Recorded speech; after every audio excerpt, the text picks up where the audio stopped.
Welcome, everybody.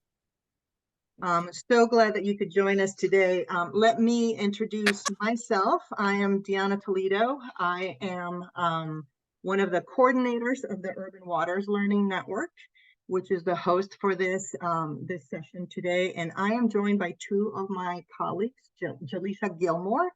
Jaleesa, if you might wave to the group. Hello. Jaleesa is with Groundwork USA. She's Senior Manager for Environmental Justice Programs, and she'll moderate our Q&A today. And we've got our colleague, Renee Mazurek, and Renee is going to be helping behind the scenes with the polls. Hi. So I want to just kick us off with a land acknowledgement. Although we are meeting in a virtual space, I want to take a moment to acknowledge the importance and the original and current day caretakers of the land that I'm calling in from, and that's the Eastern Band of the Cherokee, which is currently known as Western North Carolina. I'm calling from Asheville, North Carolina. And I do want to introduce or invite you to introduce yourselves in the chat, if you might. We do have quite a few folks, so the chat's going to roll by kind of quickly. But if you would take a minute to share your organization and where you're calling from, that would be great. I also invite you to, if you click on the participant tab at the bottom, and you can find your name. There's 3 dots next to your name. If you might update your name to include your organization's name in that, that would be super helpful as well. All right, so today we have an incredible session and 3 incredible speakers lined up. I'm super excited to have them here with us. And I want to just acknowledge we have a 75-minute session. I know that some of you may have to leave at the top of the hour, so just want to get ahead and drop in, and once the introductions roll through, Renee will drop in the evaluation link, so that if you do have to leave, please, if you could take a minute to provide some feedback on this session, that would be great. We have been blown away by the level of interest in today's session. I think this is the highest registration we've ever had. As of this morning, we had 530 registrants. Clearly, resilience hubs are a topic of interest. One of the things we're hoping to do today is identify those of you who are really interested in continuing these conversations after the session. And so if you are leaving it, we'll have a poll and we'll collect the names of folks who want to network with others on this topic. But if you are interested in doing so and have to leave before quarter after 2, then please just drop it into the chat, let us know. So today's session is hosted by the Urban Waters Learning Network. The Learning Network is coordinated by River Network and by Groundwork USA. It is a network of peers and organizations that are working to conserve, restore, and revitalize our urban waterways. Many of our network members are working on climate resilience initiatives. And so we do invite you, if you're not familiar with the Learning Network, to take a look at the website. Renee will drop in that link. And we also have a virtual space where network members connect with one another. We have over, I think, 500 or 600 members of that network, nearly 200 organizations. And so if you do want to join those conversations, we connect in that virtual platform. It's called Mobilize. And Renee will drop that link into the chat. So today's session is number 2 of our 6-part series. We kicked it off in July. We are now picking it back up again in September, and we'll go through every month, the 3rd Wednesday of every month through January. We do have, you'll see the link that gets dropped into the chat, and all of these links, they can get lost when we have this many folks in the room. So please, if you can do so, go ahead and open them, and that way they're open for you after the session. But you see the website where you can register for the other sessions, and it's on that same page that we will be uploading the recording. So you'll see the first session recording. In a couple of days, we'll upload the recording for today's session. And so just kind of getting us started, why a session on resilience hubs, and really reflecting on the amount of interest in this session. This is really an introductory session to help you understand what are resilience hubs, how can they serve a community, not only during and immediately following a disaster, but thinking long-term about as a resource for the community to build long-term resilience.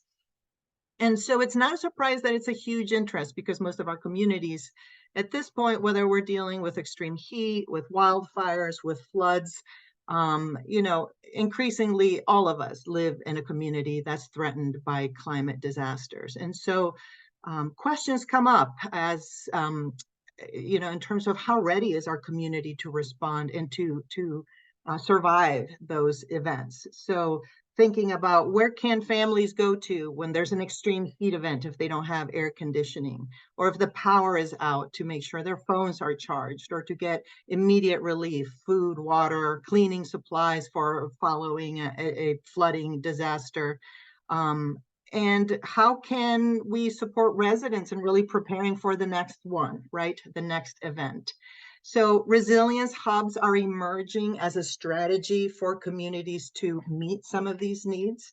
And, we have 3 speakers. We're going to be here from Samantha Palladini. And I'm going to go ahead and introduce all 3 of them, and then I'll hand it off to them. So Samantha Palladini is the Climate Resilience Hubs Program Coordinator for CREW, Communities Responding to Extreme Weather. And over the past year, she's been working with libraries, with places of worship, and with organizations to continue to build the national network of resilience hubs. So this is an organization that is supporting this network of resilience hubs. Recently, she just brought on the entire public library system in the city of Dallas to serve as resilience hubs, and has been part of a number of different initiatives related to building resilience, including hosting an event here during Climate Preparedness Week. So you'll hear from Samantha first. Then you're going to hear from Stacy Henry. Stacy is an incredible story about local initiative and success. Just founded Delaware's first resilience hub. She is a lifelong resident of Wilmington, Delaware, a community organizer, a people advocate, and she jumped into action after Hurricane Ida in 2021, when she just saw the need. After retiring from a financial institution and a long life as an executive there, she just stepped in to respond to what she identified were immediate needs of her community, establishing emergency management command centers, organizing relief efforts, disseminating supplies, helping families find housing.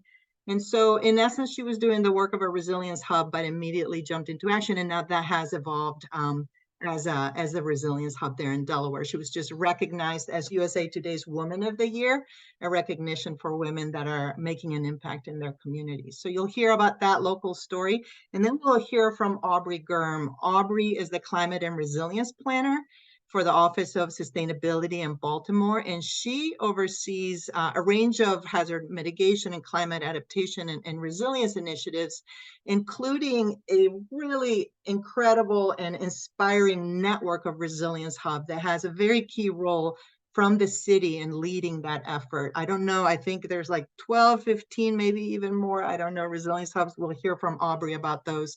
But she recently hosted a field trip that I got to attend and was just so impressed with the efforts of Baltimore. So I'm gonna quickly here turn it over to Samantha. Before I do that, we do want to open up a poll to get a sense of who is in the room and what is the level of engagement that you have so far in resilience hubs. So Renee, if you would pull that one up. All right, I'm launching our first poll now. There are 2 questions in this poll. So go ahead, you should see that on your screen, and answer those 2 questions about your affiliation and your experience with resilience hubs.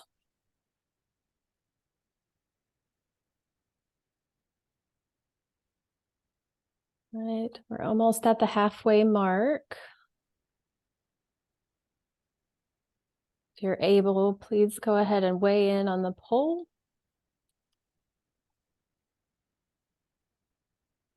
We are awesome. We're at 70%. Great. Okay, I think we'll give it another 5, 4, 3, 2, 1, and I'm going to go ahead and end the poll. And let's see if I share my results. You should be able to see that a lot of us here are local government, lots of nonprofits, and just, all across the board. So that's really nice to see, and we're glad to have you all here. Thanks for joining us today.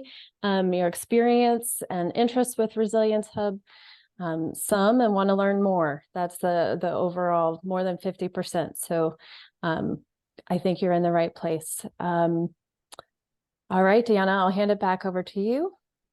All right, thank you. Thank you everybody for participating in that poll. So I think, can you see the first presentation, Renee? Perfect. So welcome, Samantha. I'll turn it over to you. Thank you. Thank you, Diana. Can everybody hear me? Amazing, fantastic. Hello, everyone. Welcome. Good afternoon, good morning, wherever you're coming from. I'm Samantha Palladini. I'm the Climate Resilience Hub Program Coordinator with CREW. CREW stands for Communities Responding to Extreme Weather. And I'm here to briefly introduce you to what a Resilience Hub is, CREW's work specifically with our Hub program, and like what they do and why we need them. Next slide, please. So to give you a little background about CREW, we're based in Cambridge, Massachusetts. We started in 2016, and we're looking to build climate resilience in a lot of communities. And I wanted to open up the conversation for a question like, what does resilience mean to you? And if you'd like to just sit and think about this for a moment, you can put your answer in the chat or write it down in a journal. Where have you seen resilience in your communities? What does the word resilience like make you feel? And I'll just give you a minute to sort of think about that for a minute, and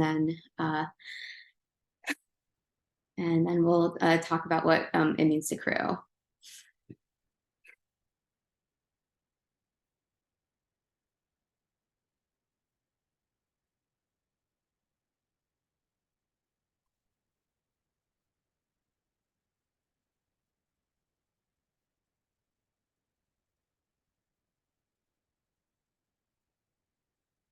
Thank you, everyone. Now, resilience to CREW is not only just building capacity and resources for communities so that we can be prepared for these emergencies or extreme weather events. We also think about it as in the social aspect, social connections. We see isolation as extremely dangerous. Those people who don't have a network of support are most at risk for being affected by these extreme weather events and like the climate crisis. So Resilience Hubs is a way to build resilience in that aspect, and this conversation will just emphasize that and how give you examples of how you can create community resilience in your environment. Next slide, please. To give you some context, CREW is under the umbrella nonprofit called Better Future Project. We have 3 programs under which CREW is one of them, and 350 Mass does a lot of work in climate mitigation, lobbying, advocacy. We're also working on the Make Polluters Pay campaign, and I want to take this moment to emphasize that mitigation and adaptation are both vital and important in this, in all of the efforts to help people with the climate crisis. Next, please. So I'm going to give you a brief description of what CREW does.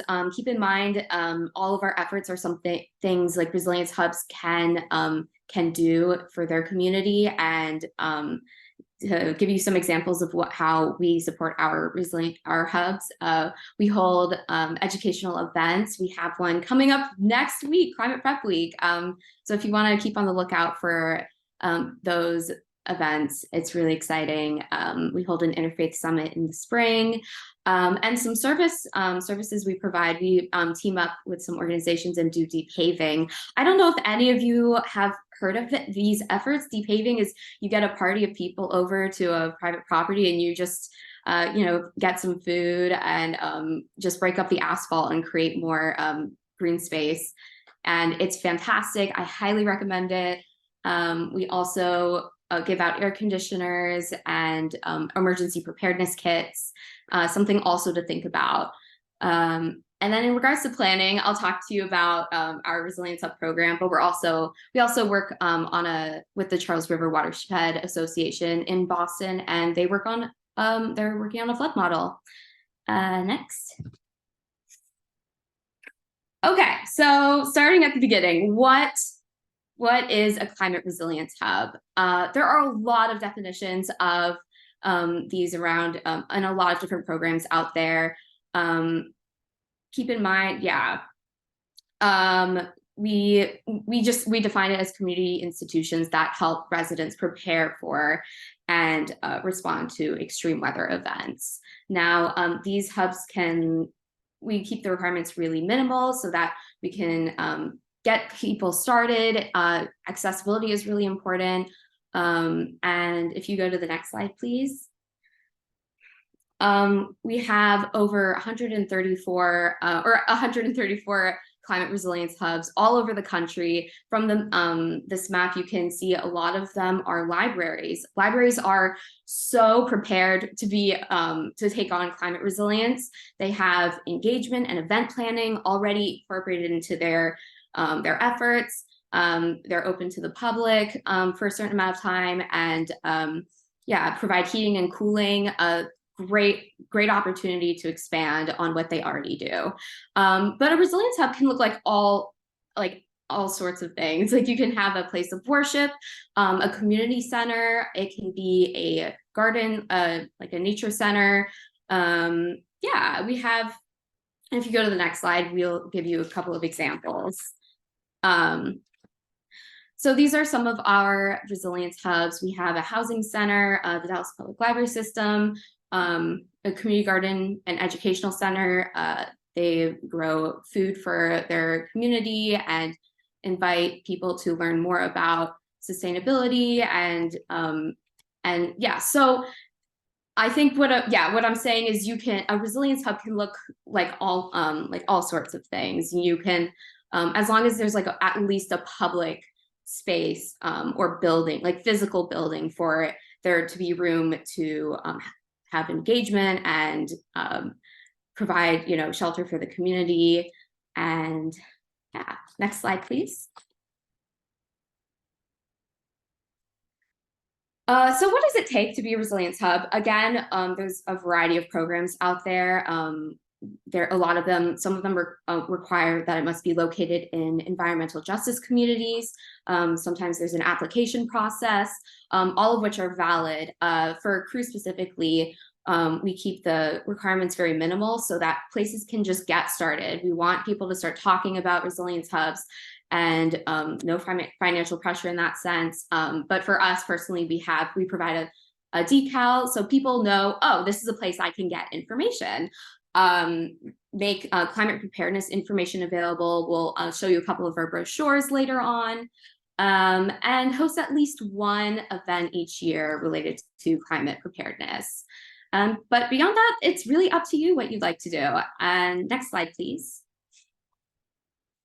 Some of our personal support are we have brochures keeping in mind the language barriers. So we have them in English, Spanish, Portuguese, and some examples of the information you might want to provide to your community at a hub.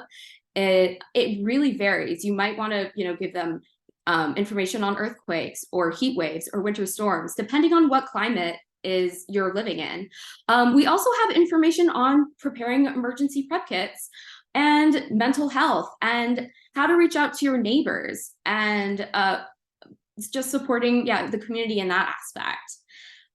We also provide the bi-monthly hub meetings. We want to keep you want to keep them, if you have a network of hubs, keep them connected and talking to each other, sharing ideas.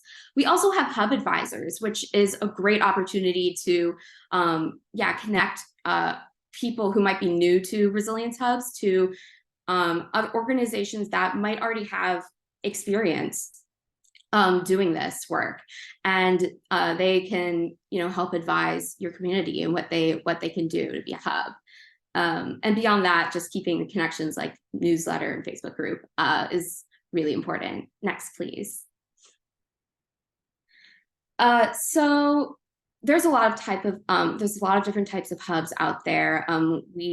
A lot of different definitions of hubs, depending on a location's capacity or organization's capacity. All the range of resilience hub efforts are valid.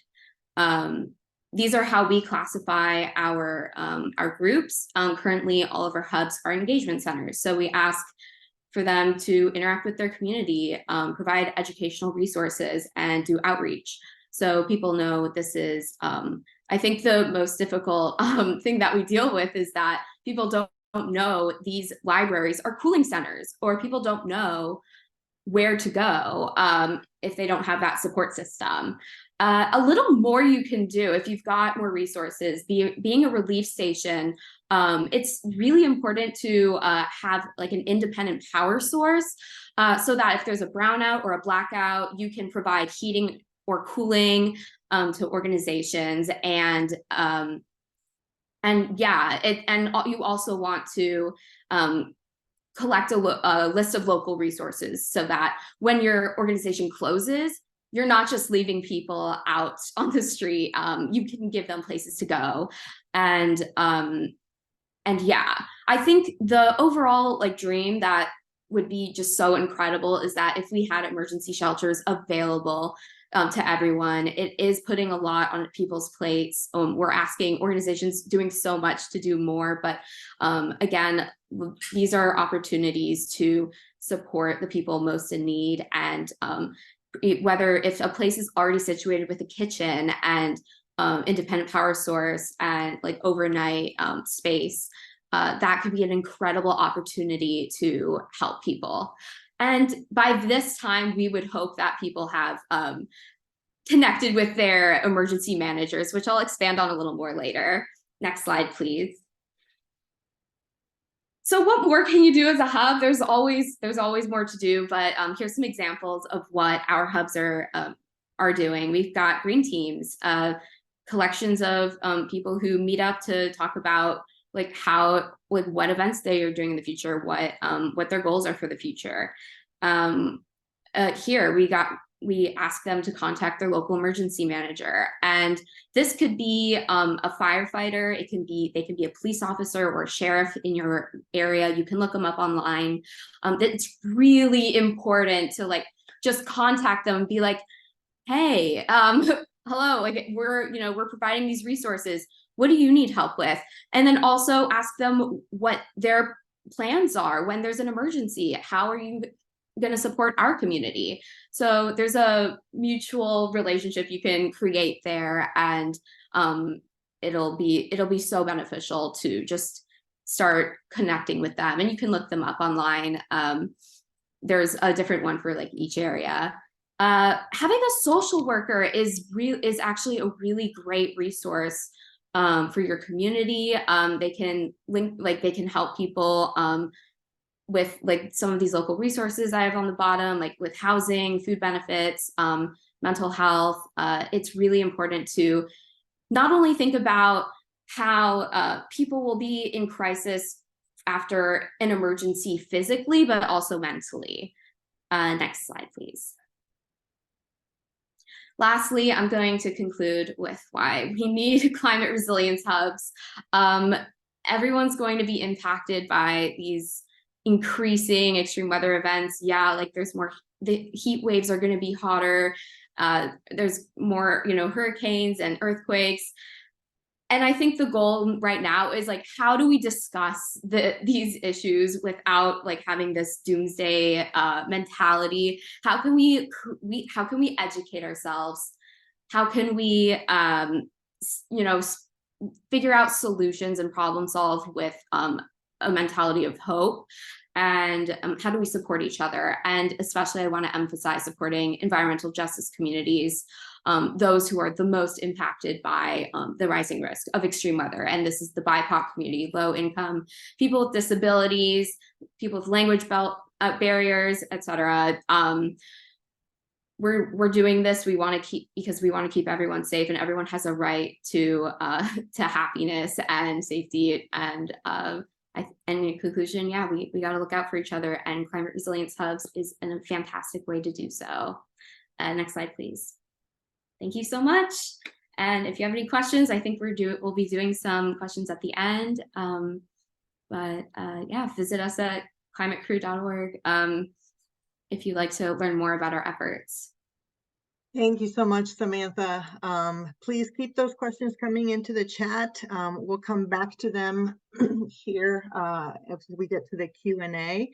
And one resource we didn't mention on the front end is the Urban Sustainability Directors Network. I'm sure Aubrey might reference them, but they also have a guide for how to get resilience hubs underway and how to plan for them. Renee, if you might, thank you, you already did.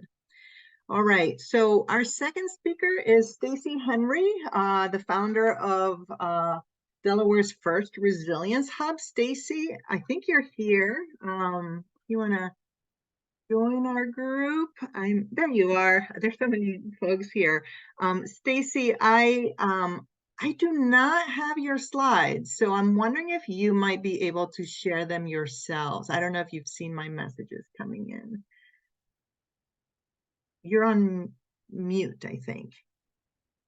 Stacy is also a climate resilience hub with Crew, a part of our program. Yes. Stacy, I'm going to ask you to unmute. You should see. I am unmuted. Perfect. Hello and good afternoon. Thank you so much for an opportunity to speak today. It has been a internet challenge here, but we're going to do the best that we can to share as much information as possible in the time allowed it. Earlier, Samantha talked about me being a part of Crew. I'm here in Delaware, and our mission in Delaware through our Delaware Resilience Hub is to provide resources and focus on the community engagement piece of how to prepare our communities for any type of emergency, disaster, climate related, etc. And I was kind of asked to kind of tell my story. And I'm going to do the best that I can in the, with so much information. So I would like to say early morning, September 2nd, Hurricane Ida devastated our city with a flood coming from the Brandywine Creek, which overflowed its banks by estimated about 21 feet. It flowed down into a Wilmington community where the city was underwater. In some places 10, 15, and other places as high as 21 feet. Okay, so I don't think we were prepared for that hurricane or that flood. And there are still some issues that we're working on with our city so that we're not caught in the same situation if that happens again. A little history about the city. Some of the issues related to the climate disaster that happened, there are several vulnerable cities that sit on the bank of the river where it flooded. And one of the root causes, the city has a combined sewer system, which creates unlimited access to filter floodwaters and drainage. So we have, at our Resilience Hub, we have studied and we have been trained on advocacy to work towards helping to solve some of those issues. Some of the quick facts about Hurricane Ida and the Resilience Hub in Delaware. We've served over 236 families that required our assistance with evacuation. The roads were flooded, some were closed off, no access by car or foot. So the families were caught off guard and they had to kind of wait until services were available by boats to take them out of the flood. The Delaware Resilience Hub rescue efforts were needed, so we stepped in to do what we could do. Our services that we provided started out as an individual, and you're looking at that individual. I arrived on the scene that morning in my van and literally had to rescue a family of 6 with 4 babies or children under the age of 5. I tried to go back to assist others, and the water came in so quickly, it kind of took over my van. So I proceeded to go to the safe place, which was the PAL Center, which was nearby, where folks were being, taken to as a temporary shelter. Okay. My mission at that point was to try to understand how our city was not prepared to provide the correct assistance in a timely manner. I didn't get those answers that day, but I was able to understand when our emergency management and some government agencies arrived, there was little or no support. And I felt that, there had to be a different way to assist families.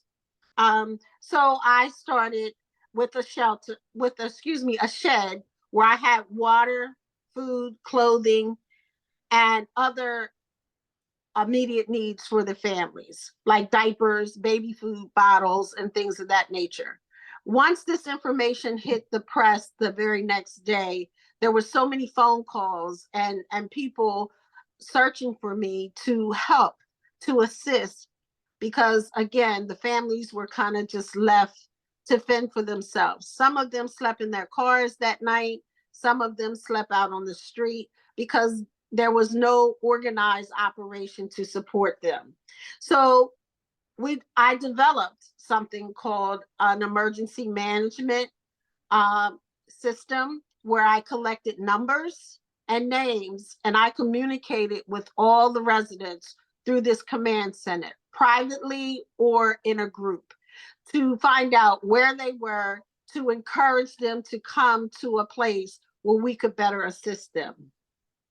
We had weekly group and individual meetings. Sometimes we met wherever they were, hotels, motels, friends' homes, or at local shelters. Upon completing individual assessments, we were able to make referrals. We were able to provide resources for the families because we were still waiting for the agencies in charge to step in and to support the residents. We provided support for school, transportation, and contacting school districts to let them know that residents were in need of their help to get their children to and from school, or possibly uniforms if needed. We helped with personal items, recovering whatever they could recover from their homes. In some cases, they couldn't recover anything because it was all damaged. But for the ones that could recover, we assist with getting their items packed and moved off-site into storage, all done, again, by our volunteer network. We made many referrals. We also supported with getting identities, things that they needed, like their license, their social security cards, because some people had to leave out immediately without anything. So in order for us to help them with housing or whatever the need was, they had to be able to identify themselves. So we made sure we set up workshops, we brought people into our meetings, or we were able to refer out. And that was the beginning of the hub. With the community members, meeting monthly, training a group of team leaders who stepped up to the plate and said, I want to be a part of this organization. I want to help. So we have plenty of trainings, seminars, and we obtain information on the community, how to help restore the lives after such a devastating experience. One of the main things that we are honored to have is community engagement and partnerships. They are the key to developing a successful hub. We didn't have a large organization coming in to support, to fund, or to provide things for us. This was a community effort, and our team, I cannot commend them enough for stepping up to the plate to receive the training, to come to the meetings, to help us better educate the community members who went back into the flood area. A list of opportunities to provide resources, they came day by day by day. Our connections and our workshops that we were able to provide for the families included, but not limited to, the Food Bank of Delaware. We worked with them. Once families were out of hotels or in a permanent place, we made sure they had information for food disparities. A lot of them lost all of their food that they had in their homes. And then if they were living in someone else's house or until they were able to get housing of their own, food was an issue. So we helped with that. But we came together to bring the community together. When we're helping and we're giving out food and things of that nature, we bring along resources and education, because we believe that if we can educate the community on preparedness, food disparities and things of that nature, they'll be better prepared when or if this type of event happens again. So some of our workshops, as I was stating, include first aid, CPR, disaster and emergency preparedness. That is key number one. We also asked the community, what are some of the things that if you had would help you when you either had to shelter in place until help came, or if you had to just leave out of your house with no notice. We talked about disaster prepare kits. We received their input, and we helped put together over 200 emergency supply kits that we brought the community together, educated them on how to use them. Things like a crank radio, which had a flashlight. It had a charger plug for your cell phone. It had a SOS siren. That was something that was like gold for some of the residents if they had it during the time of the flood. There were many first aid kits. There were other things. And along with that was a list for them to either add or share with the neighbor if they weren't able to receive the kit at the time of the distribution. Very, very key, because things that we don't think about when emergency happens, that was in the kit. List of your medications, your doctors, list of phone numbers of people to contact in case of an emergency, your family members. There were quite a few things, copies of all your documents. These things were put there to help the residents understand how they could be better prepared for the next disaster with their input. And because we were able to do that, we feel that the residents definitely are better prepared for the next disaster. Our community partners are many. We recently did a partnership with the University of Delaware to do a heat study to understand what are some of the hot spots in the city that are most hot during the summer. And we're going to use that information next year when we open up cooling stations. And I'll tell you a little bit more about that towards the end. How to prepare for the next emergency. Additional statistical data we have. As I said before, over 200 emergency kits were distributed to families in flood zones. We served over 160 families who received food packages during our partnership with Food Bank of Delaware.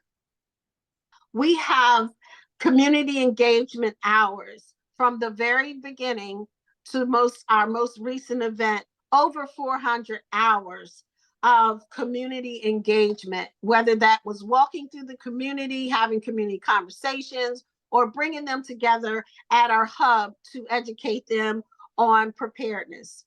280 workshop attendees.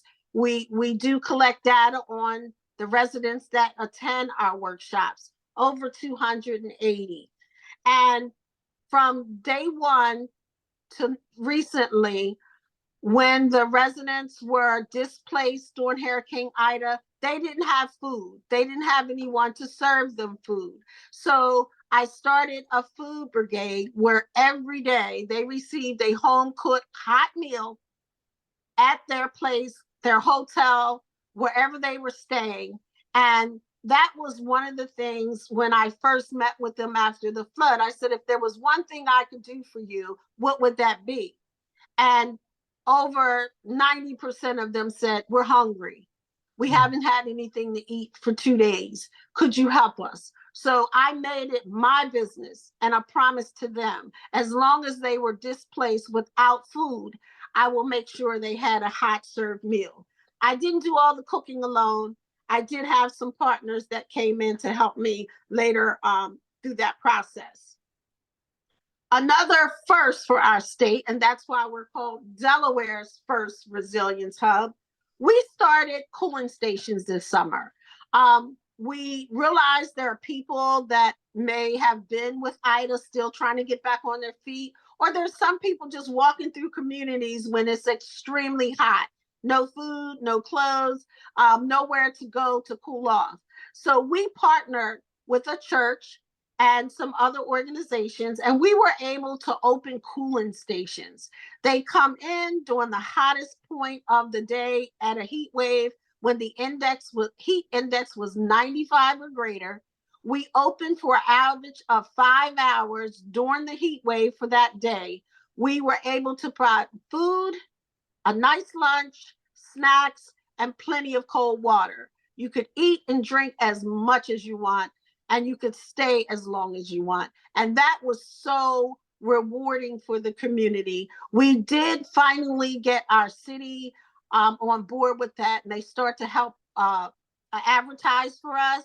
And we had folks coming in because they either saw it, they heard it, or they were walking by and they saw the signs. And that was something that when we started with Hurricane Ida, we had no idea we would be doing. But because of the heat wave and we realized people are still struggling, we wanted to make ourselves available to support them with our cooling stations. And I'm happy to say also, we partnered with another organization who was giving out fans. We were able to refer for clothing banks to get clothes. Some people came in, had nothing or little of nothing on.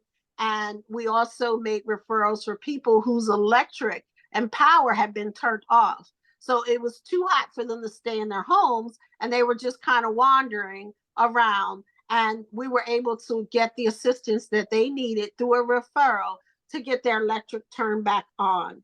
And again, this was our first opportunity this summer, and we were able to really support our community with that. Okay. In the last minute here that we have, what would be the last words of wisdom that you want to, for folks who are thinking about getting started? There's quite a few on the chat that are starting to think about possibly hosting a hub. Well, what I would say is identify the services and the supports that the community needs. And the way we did that was with surveys. Get the community involved. Please get the community involved. Have them tell you or work with you. And then I'll say a little bit about funding.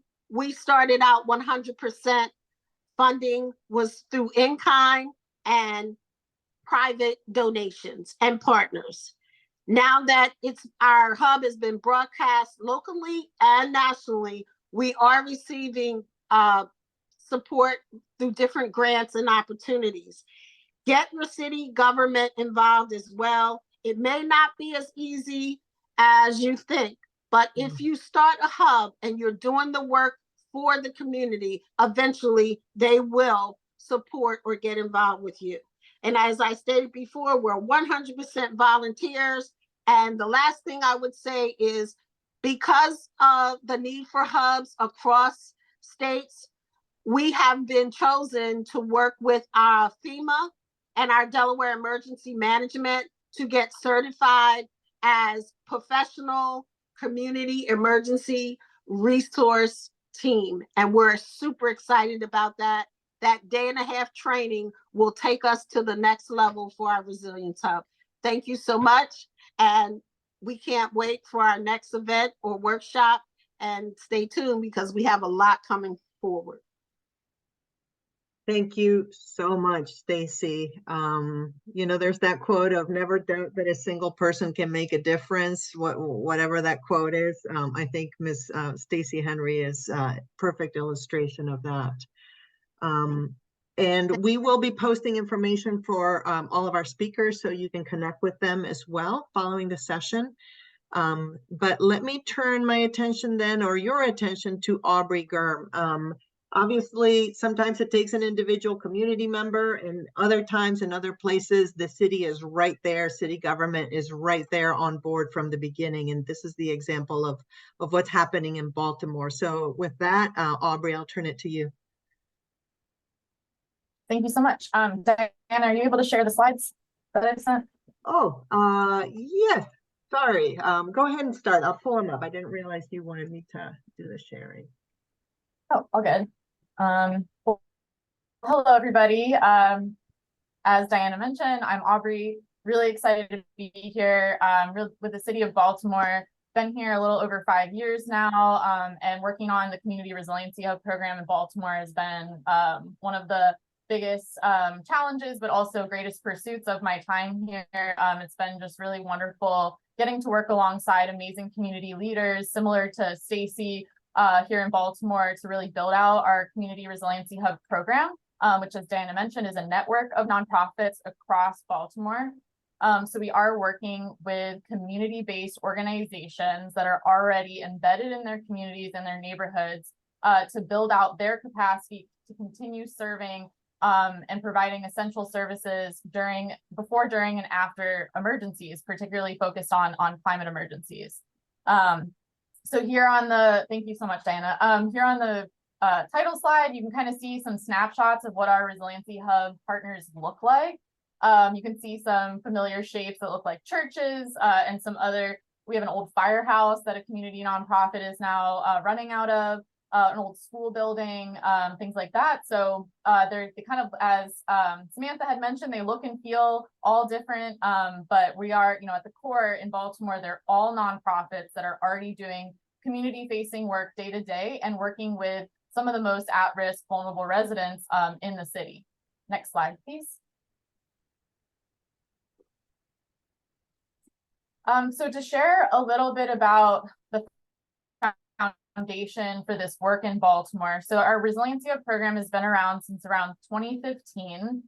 And so it's been evolving ever since and growing steadily.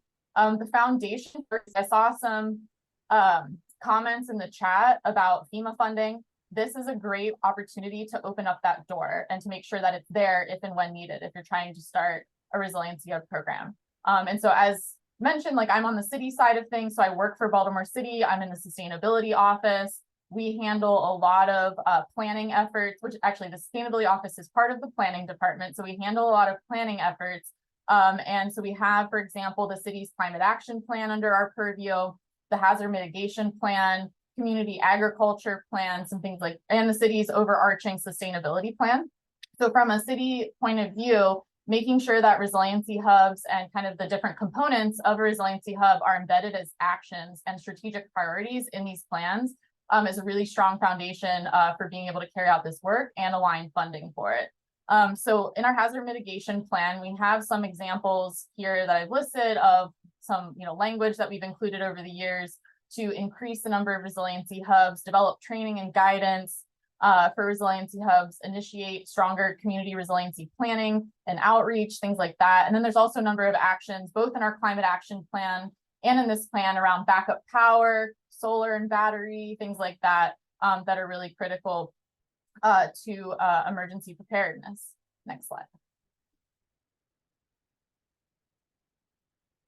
So some of the natural hazards here in Baltimore on the East Coast that we're really kind of focused on trying to work with communities to prepare more for are flooding, coastal hazards. Baltimore is along a waterway that is connected to the Chesapeake Bay, which is connected to the Atlantic Ocean. So we actually do deal with a lot of coastal related hazards and tidal events and tidal fluctuations. So coastal hazards are a big risk. We've had a lot of flooding in Baltimore over the years, both due to precipitation and coastal storms. We also, have had things like nor'easters, which I didn't even know that term before working here, but that is like a heavy wind event, combined with rain and other kind of precipitation that actually had a lot of damaging impacts in Baltimore. We have heavy wind events. We do sometimes experience tornadoes and thunderstorm winds. Extreme heat, of course, just like all across the country, is something that we're paying more and more attention to and trying to prepare our communities for. Baltimore deals with a lot of humidity plus high heat, which kind of makes the impacts of heat feel even worse sometimes. And then also we have things like landslides and sinkholes that happen both due to urban infrastructure, but also that are worsening due to climate fluctuations.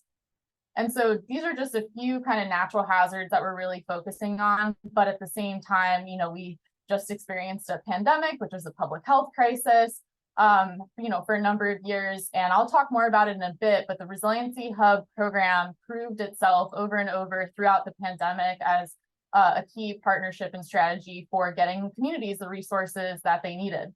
So we're really trying to take an all hazards approach with this program and not kind of stay provincial with just a few hazards, but really trying to work alongside and prepare communities for all the different types of crises they may face.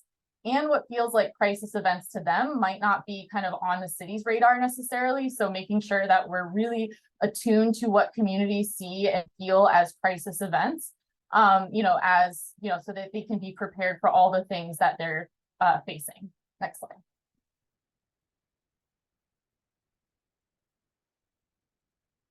So the Community Resiliency Program in Baltimore is kind of centered around a number of goals. So you can feel free to screenshot this slide. I don't want to read this verbatim. But overall, we're really trying to work with these community nonprofits to lower the burden of accessing important and critical resources for vulnerable members of their community. So the whole point is really trying to reduce the barrier to accessing resources and enhancing their capacity to provide essential services and continuity of support to the residents that they serve regularly and those who might be needing some additional support during certain crisis events. So, capacity and adaptability of these organizations is something we're really focused on enhancing. And the city, kind of on the city side, really trying to provide more focused support, investment, and resource delivery.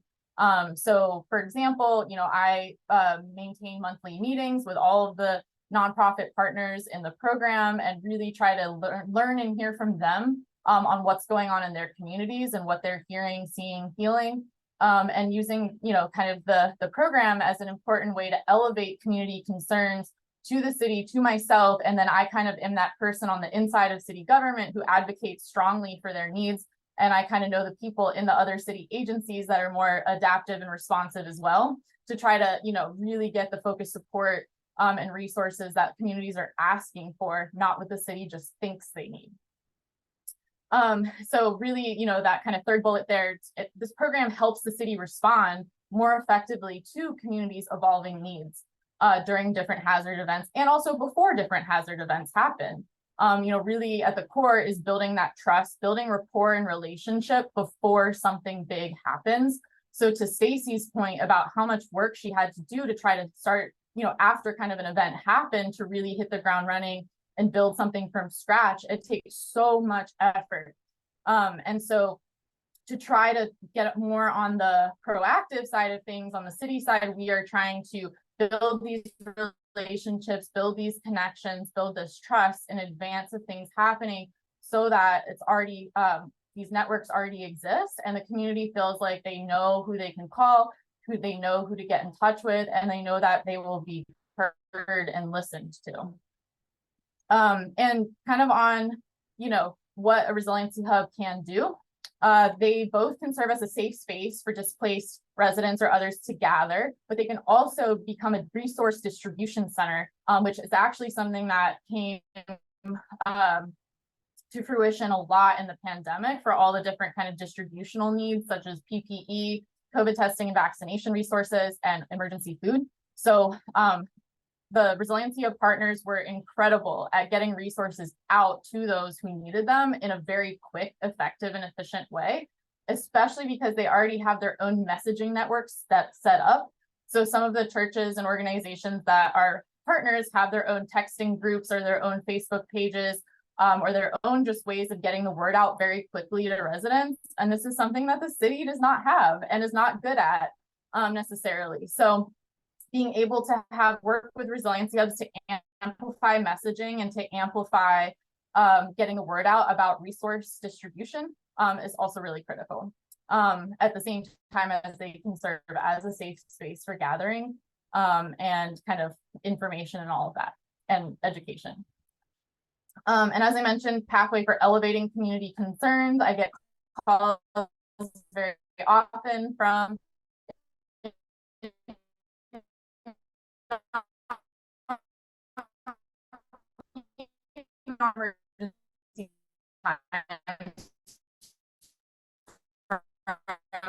the community leaders of these organizations. A number of reasons certain things are happening or aren't happening.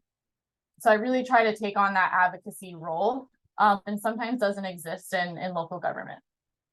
And then, you know, really honors the fact that these service and faith-based organizations are doing this work already. They're already doing so much work to provide essential services to residents and fill gaps, and that they are these community anchors. And so honoring that and helping build up the resources that they do have and hope that it helps them not feel like they're operating in isolation is a critical part of this program as well. And then as mentioned, you know, we're working with these orgs because they want to be more connected and they are mission aligned. They feel like they're mission aligned to enhancing resilience in their community. And the question I always ask kind of in talking to orgs that are interested in becoming resiliency hubs is, you know, in an emergency, would you already be there? Have you already been there? You know, trying to figure out how to do what it takes to help residents in need. And most of the time, all these orgs are like, yes, we've already done that. We've already been there. And the fact that the city is trying to work better with them on these things is so critical to kind of building out this partnership and this trust, because a lot of times they are like, we felt like we worked in isolation. We didn't know who to call, but we just did the work anyways, kind of what Stacey was talking about. So getting these mission aligned orgs that are already doing this work lined up to get more support and resources and investment in their building, in their community, in their work is a key part of this too. Next slide.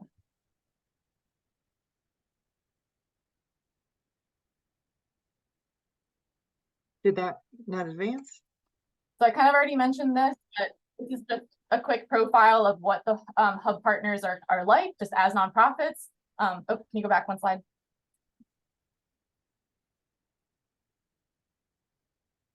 Thank you. So you can also take a photo of this slide, but really just kind of a lot of what I already mentioned, but just really I'm re-emphasizing the fact that organizations located in climate vulnerable neighborhoods already serving those who are most at risk, and they have a willingness to provide elevated levels of service in crises and in emergencies. And they're also willing to receive kind of the gambit of resources that come through the program at different times, like additional training, additional resources, things like food and drinking water, backup power, stuff like that, and that they're willing to spread awareness and be that trusted messenger and voice for climate risk and preparedness. What Stacey was talking about, the critical elements of education and knowledge building in communities, working through these community partners is a really great way to getting the word out around climate risk, especially because it's going to be getting worse in the future, and kind of being able to message around it in a way that the community can hear and relate to it. And so we ask which orgs are already doing this kind of work, as I mentioned. And then the second asterisk there is that orgs do not need to have all the bells and whistles to be considered a resiliency hub. So in the next slide, I'll talk about like what all the components of the program are. But in order to kind of join the program, all they need to be is a mission-driven nonprofit in a climate vulnerable neighborhood that wants to get more connected and wants to help their communities in resilience. Next slide.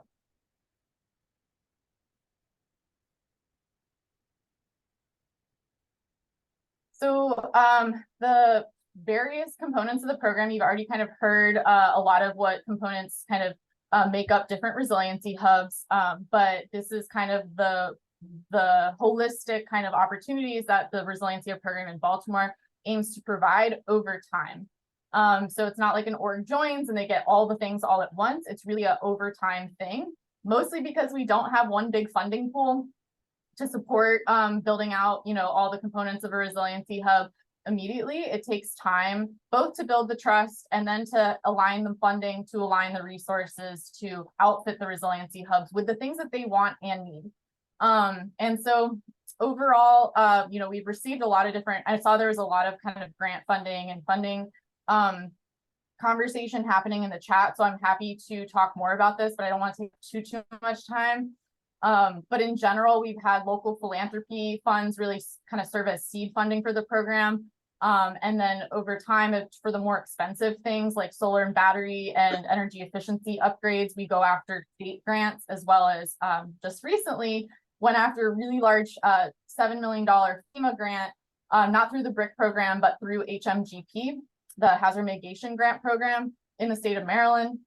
And that application is still under review. It's taken a while, as things with FEMA often do. But the city of Baltimore applied for 17 organizations to receive solar and battery installations. And so that, if it comes through, will be an amazing kind of opportunity showcasing how at least the backup power and solar component of the program, kind of more the capital investment side, can really be supported by FEMA opportunities and FEMA goals. So just wanted to mention that, but otherwise, a lot of it is grant funded and in-kind support more locally. So preparedness trainings have been a huge part of this program, getting the resiliency hubs kind of literate in climate resiliency and emergency management. We even kind of breaking down emergency management lingo, which sometimes can be very exclusionary, things like an after action report and activation and emergency disaster management cycle, like what is all that, right? So we really try to break that down, especially for newer resiliency hubs where we start with lower cost and no cost kind of barrier to or entry level kind of ways to get the conversation going around resiliency. So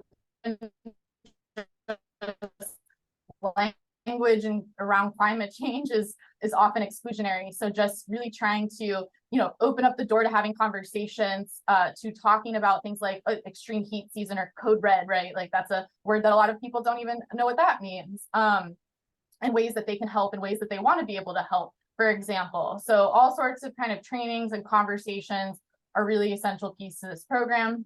We have meetings to support peer-to-peer learning and sharing amongst the hub organizations, which is also a way when newer hubs join, I kind of really rope them into these meetings pretty immediately to have them kind of meet other resiliency hub partners and learn from them. We also try to, supply each resiliency hub with emergency supplies so that they have them on hand at their building, but also to loan out to community members, things like sump pumps or first aid kits or radios or things like that. The resiliency hubs can loan them out to residents who might need them. The resident's basement flooded, or they need additional, support for different things. The hub being outfitted with these supplies can be a really essential piece to the puzzle. Energy efficiency, that's a big one. A lot of these nonprofits put all their money and time into helping the community and not so much into their buildings. So that is a reality that we often have to deal with, and supporting building the resilience of the building structure itself and making sure that it is a safe space for folks to gather, and also so that the community orgs can receive the benefits of lower energy bills, both from the solar power and from the energy efficiency, and actually can amount to thousands of dollars every year, which is a key piece to continuing that investment in their communities. And as I mentioned, focused communications and grant funding. One of the biggest things that actually I've found that can be really helpful to these nonprofits, especially the smaller ones that are mostly volunteer led, is providing technical support on grant applications that they are going after. So I often provide letters of support, kind of detailing their work as a resiliency hub and their partnership with the city. I also provide them with language around the Resiliency Hub program and what it means and what, you know, the work that they do kind of looks like in connection with the city. And I've heard that that has actually helped some of the organizations kind of stand out from the crowd and receive funding because they are so dedicated to resiliency in kind of different definitions of the term. Next slide. And Aubrey, I'm going to ask if you might wrap it up in the next couple of minutes. Sure. Yeah, so I'm done with kind of the overview explanations and just going to kind of run through some examples of the work that resiliency hubs have done over the last few years. So as Diana mentioned, she came on a tour. It was actually of this resiliency hub last fall, Still Meadow Community Fellowship. And there was a really awesome kind of blog written about Still Meadow specifically. They did a really awesome job even illustrating kind of what Still Meadow has and what they look like. So they've done all sorts of things like water conservation on-site, stormwater management, bring a 10-acre plot of land to become a peace park and a meditation station. And I should mention, I need to back up a second. This community was severely impacted by a major flood in 2018. And many people on the East Coast who are on the call might have been familiar with some of the headlines around Ellicott City's historic downtown being impacted by this flood. Well, the same event had a major impact in the Southwest Baltimore community in Baltimore. And it's a majority Black and lower income community that did not make headlines. And so it's something that, you know, we really need to be cognizant of. Emergencies is what is making headlines and where are the resources being directed. And now Ellicott City is in a different county completely, but still the same watershed as this area of Southwest Baltimore. So as we think of watershed management and urban waters, you know, it's really critical to be thinking about how can resiliency hubs also support urban water management. And so this community was heavily traumatized by this event, and they have since been recovering over the last 5 years with this kind of community church at the center of advocating for resource improvements. And they themselves have done so much they're building in partnership with the Resiliency Hub program and a lot of other local groups and have just done incredible work. So great example just to mention. Next slide.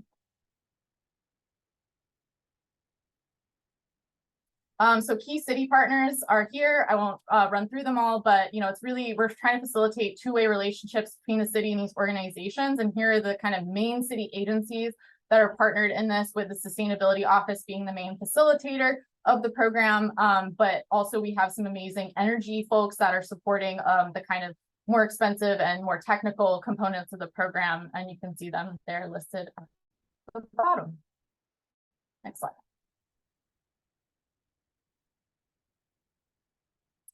We have 20 partners and still growing at the rate of when we can get funding and how much we can get and how much I can reasonably manage. But here's kind of a snapshot. This is not all 20 on this map. I do need to update this map, but you can kind of see how many have solar and storage already installed, how many have funding lined up to receive that solar and storage, and then how many just kind of in general we have around the city. Next slide.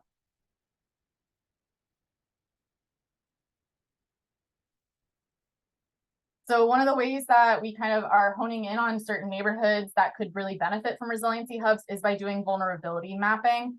I won't take too long on this, but just an idea if you're thinking about building out a resiliency hub program, and kind of Stacy already mentioned this, but really looking at which communities are most at risk, not just climate-wise, but also you know, other indicators of vulnerability, especially social and economic vulnerability. Next slide.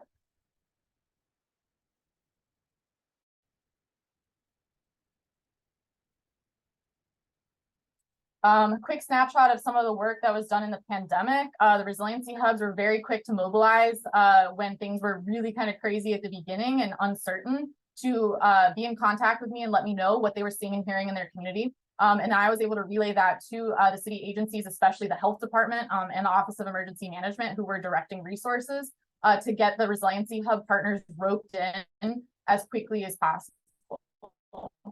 The city was most standing up city schools and rec center sites for things like PPE distribution and food, emergency food. But the resiliency hubs were like, we need this here in our communities, and we want to be that go-to place for people because they're already coming to us. And so I was able to help get the resiliency hub partners roped in so that the city's kind of formal efforts were also being supported by community efforts. And collectively, we all worked better together to get resources where they needed to go. And that was just a really key piece to all aspects of the pandemic, from food funding, COVID testing, vaccination resources, all those things. A lot of the resiliency of partners ended up serving as formal kind of sites for vaccination and testing throughout the many months and years of the pandemic, actually. And they became essential partners to the city's health department and emergency management office. Next slide. Aubrey, I think we're going to have to bring it to a close. Is there any slide you want me to move to here at the end? Yeah, you can just flow through the next few. And people can, if anyone has questions around these things, so solar and battery transformation of one of the sites, a response to a fire that one of the resiliency hubs supported, food distribution efforts, as well as sandbag distribution in that southwest highly flood prone area of the city.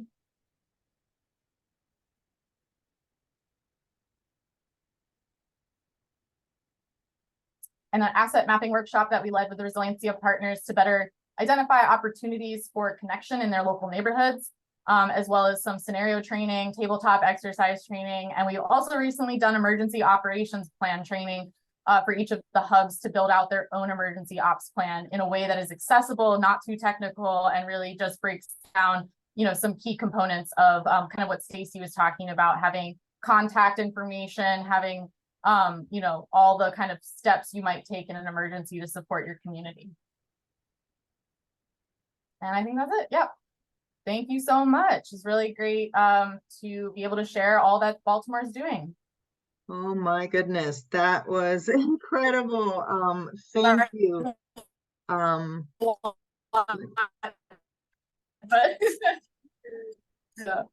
Oh, sorry, I'm navigating this. So thank you, Stacy. Clearly, when you can partner with municipal government, resilience hubs really become distribution mechanisms for so many city services. So I think there's a lot there to think about and to consider in terms of how you might pursue that with your own in your own community if they're not already underway. I've been watching this incredible chat. There's just so many resources that's been shared here. I don't know that we'll have, Aubrey, I would invite you to just, if you can here in the last couple of minutes, take a peek through those and see if you can answer any right on the chat. We will download the whole chat and clean it up and share it out along with the presentation recording, and alert you once that's up on that website that that Renee had shared earlier. Renee, if you might drop that yet one more time. I do want to just in closing share. Let me see if I can do this really quickly. Please let me know if you can see my slide. Can you see the slide? Renee, anybody can give me a heads Yeah, up? we can see it. Okay. So we've, if you could open up that poll, Renee, we've been asking, would folks like to continue this conversation? So if you would, please go ahead and respond to that poll that Renee is about to pull up. If you're interested in further conversation, peer exchanges, once you answer, we'll grab your name from there and can follow up. Another thing I want to highlight is just in that page where you will see the recording. You can also register for next month's session where we're going to talk about highlight some programs that are investing in building local leadership and climate ambassadors to advocate for equitable climate resilience in their communities. That's on October 18th.